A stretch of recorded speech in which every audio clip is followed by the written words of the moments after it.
નમસ્કાર પશુપાલક મિત્રો, પશુધન ચેનલમાં આપનું હાર્દિક સ્વાગત.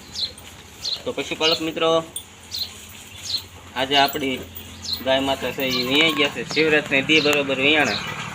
તો જોઈ શકો છો સરસ મજાનો કોઠી આવ્યો શિવરાત્રિને દીવો.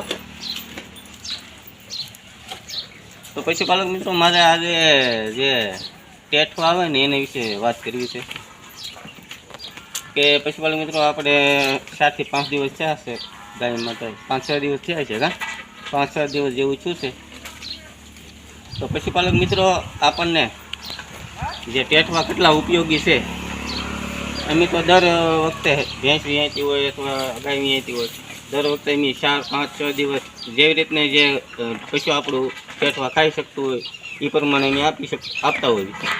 એટલે આપણે આ ટેઠવા કેટલા મહત્વ છે એના વિશે આપણે વાત કરવી છે. પશુપાલક મિત્રો, માનો તો આપણે મકર સંક્રાંતિ હમણાં ગઈ છે જ. હમણાં ત્યારે આપણે ગાયનો ગોંદરો હોય અથવા ગાયનો આપણે શોખ હોય ત્યાં બધા નીરતા હોય. કોઈ બાજરાની કડબ નીરતા હોય, કોઈ હુકર ઝાડ નીરતા હોય, કોઈ રસકો નીરતા હોય. આવી અનેક પ્રકારની નીણ હોય જ્યાં શહેરને દી નિરાતી હોય આપણે ગાયના ગોંદરા હોય ને. એટલે મારે કહેવાનું એમ છે કે અનેક પ્રકારનું જે તેદી ખાવામાં આવે ને, તો અમુક ખેડૂત હોય એવું નથી, ઉઘડિયા હોય એ તેદી પણ પૂન કરતા હોય. કોઈક ઘઉંની ઘૂઘરી લાવતા હોય, કોઈક બાજરાના ટેઠવા લાવતા હોય.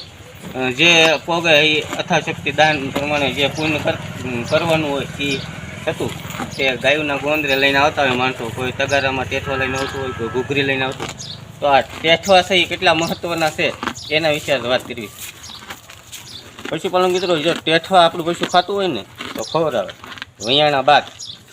એને ખવડાવવાથી આપણા પશુને જે અંદર બગાડ હોય, ગરમી હોય, તે ટેઠવાના હિસાબે જેટલું કાંઈ બગાડ અંદર પેટની અંદર હોય એ બહાર આવતો હોય છે.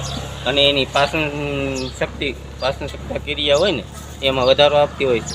એટલે પશુપાલક મિત્રો, અમે 3-4 દિવસને આપણે ટેઠવા ખવડાવ્યા છે. અને તમે પણ જો પશુપાલક મિત્રો, તમે પણ ટેઠવાનો યુઝ કરતા હોય તો અમને કોમેન્ટમાં બતાવજો ટેઠવા કેવા ફાયદાકારક છે. અને અમને તો ફાયદો જ લાગ્યો છે, કેમ કે અમે દર વખતે ભેંસ હોય અથવા ગાય હોય, અમે દર વખતે જેમ આપણું પશુ ટેઠવા વધારે ભાવતા હોય એને અમે 7-8 દિવસ ખવડાવી છે. બાકી નો અમુક મારું ખાતા હોય એને 3-4 દિવસ તો ટેઠવા ખવડાવી છે. ટેઠવા ખવડાવવાનો ફાયદો એ થાય છે કે એની પાચન શક્તિ છે ને એ વધે છે નીંદવામાં. અને જેનો બગાડ હોય ને, જે ઝર પડ્યા પછી જેનો બગાડ હોય ને એ જલ્દીથી બહાર આવે.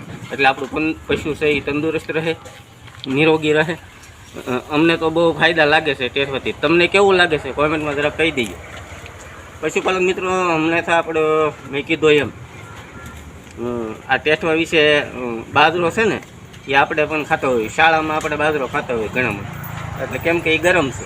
અને ઉનાળામાં આપણે રોટલી ખાતા. તો બાજરાના 2 પ્રકાર છે. જો તમે ભડકું આપો ને તો એ ગરમ પણ છે, અને ટેઠવા કરીને આપો તો આવા પણ ફાયદા છે. મેં કીધું ટેઠવાથી આવા ફાયદા થાય. તો પશુપાલક મિત્રો, બસ એટલું જ કહું છું. વધારે વિડીયો નથી લંબાવતો. તો પશુપાલક મિત્રો, આપણી ચેનલમાં નવા હોય તો સબસ્ક્રાઈબ કરી લેજો. વધારેમાં વધારે પશુપાલક સુધી શેર કરજો, એટલે અમને પણ ખબર પડે કે તમે ટેઠવા ખવડાવો છો. ટેઠવા ખવડાવતા હોય તો તેનાથી શું ફાયદા થાય અમને કોમેન્ટમાં જરૂર કહેજો. તો બસ, ધન્યવાદ.